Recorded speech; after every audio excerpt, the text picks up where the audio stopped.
రాష్ట్రంలో సుపరిపాలన అందించే దిశగా అడుగులు వేస్తున్నామని ఏపీ రెవెన్యూ శాఖ మంత్రి అనగాని సత్యప్రసాద్ అన్నారు. తిరుమల శ్రీవారి సేవలో ఏపీ రెవెన్యూ శాఖ మంత్రి అనగాని సత్యప్రసాద్ పాల్గొని స్వామివారి ఆశీస్సులు అందుకున్నారు. వీరికి ఆలయ అధికారులు దర్శన ఏర్పాట్లను చేశారు. దర్శన అనంతరం ఆలయ రంగనాయక మండపంలో అర్చకులు వేద ఆశీర్వచనం పలుకగా అధికారులు స్వామి శేష వస్త్రంతో సత్కరించి తీర్థ ప్రసాదాలు అందించారు. అనంతరం ఆలయం వెలుపల ఆయన మీడియాతో మాట్లాడుతూ రాష్ట్రం సుభిక్షంగా ఉండాలని స్వామిని ప్రార్థించినట్లు తెలియజేశారు. భావితరాలకు మంచి చేకూర్చేలా ఈ 5 నెలల కాలంలో ఎన్నో మంచి కార్యక్రమాలను రాష్ట్ర ప్రభుత్వం చేపట్టిందని తెలియజేశారు.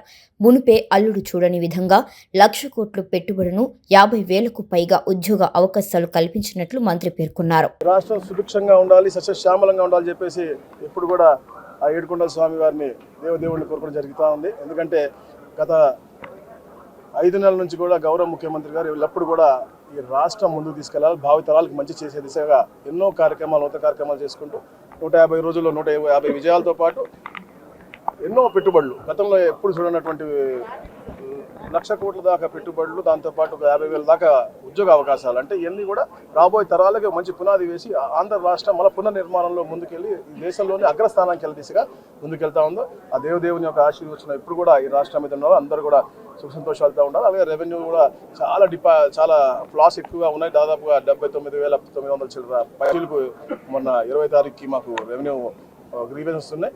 దాంట్లో 40,000 దాకా మేము రిడ్రెస్ చేసాం. 39,000 ఇంకా బ్యాలెన్స్ ఉన్నాయి. బట్ అయినా కూడా రెవెన్యూ సదస్సులు మళ్ళీ పెట్టి, ఎందుకంటే రీసర్వే ఉన్న ఇష్యూస్ అన్ని కూడా సాల్వ్ చేస్తా ఉన్నాం. ఇది కూడా తప్పకుండా సాల్వ్ చేస్తూ ఒక మంచి సుపరిపాలనలో ఏదైతే చంద్రబాబు నాయుడు గారు ఇస్తా ఉన్నారో దాంట్లో మేము కూడా భాగస్వాములు అవుతాం. Thank you.